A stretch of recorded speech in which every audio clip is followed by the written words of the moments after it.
By the 1950s, the Cold War had become the dominant force in world politics and certainly in American life. At home, the Cold War tended to promote conformity.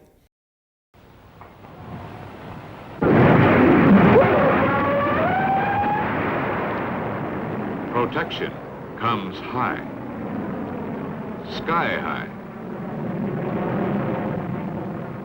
Today, we must be on guard in the sky when it comes to protecting our resources. The national resources that are so precious to us.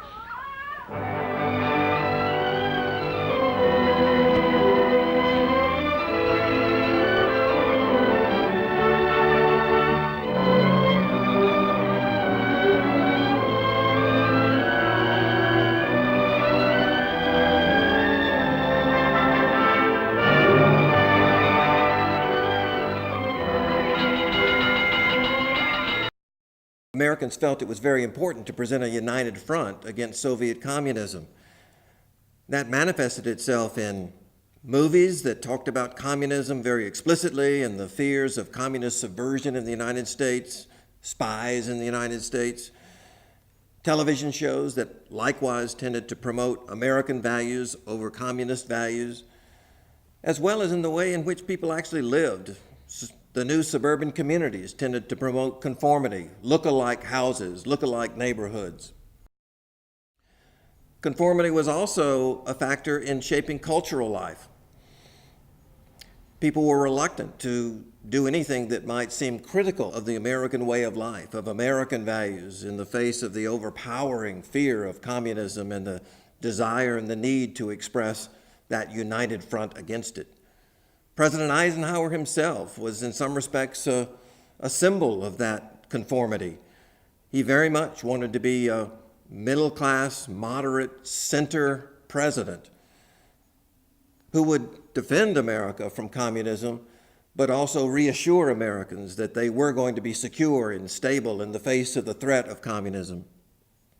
It was President Eisenhower who felt the need to highlight America's Christian tradition, its Christian faith, by putting "In God We Trust" on the American currency. The Congress agreed to do that.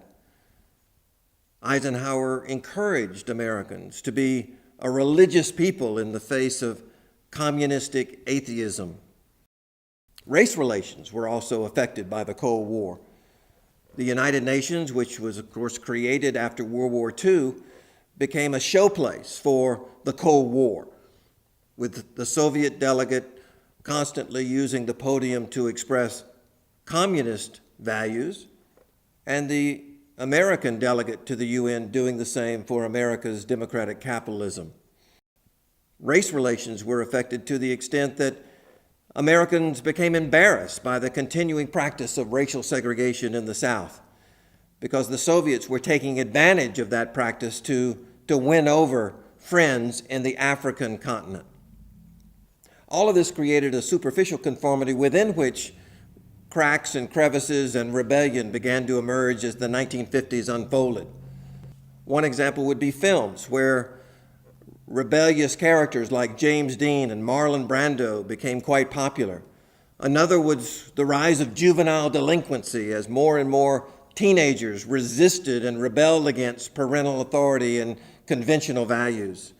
Still another manifestation, perhaps the most powerful manifestation of youthful rebellion against the conformity of the 1950s, was the emergence of rock and roll as a new musical form and the way in which it took young America by storm by the 1960s. This tension between the war against communism abroad and the need for conformity to American values at home provided one of the major aspects of American development during the 1950s and 60s. By the 60s, the rebelliousness would explode in the anti-war movement and the civil rights movement.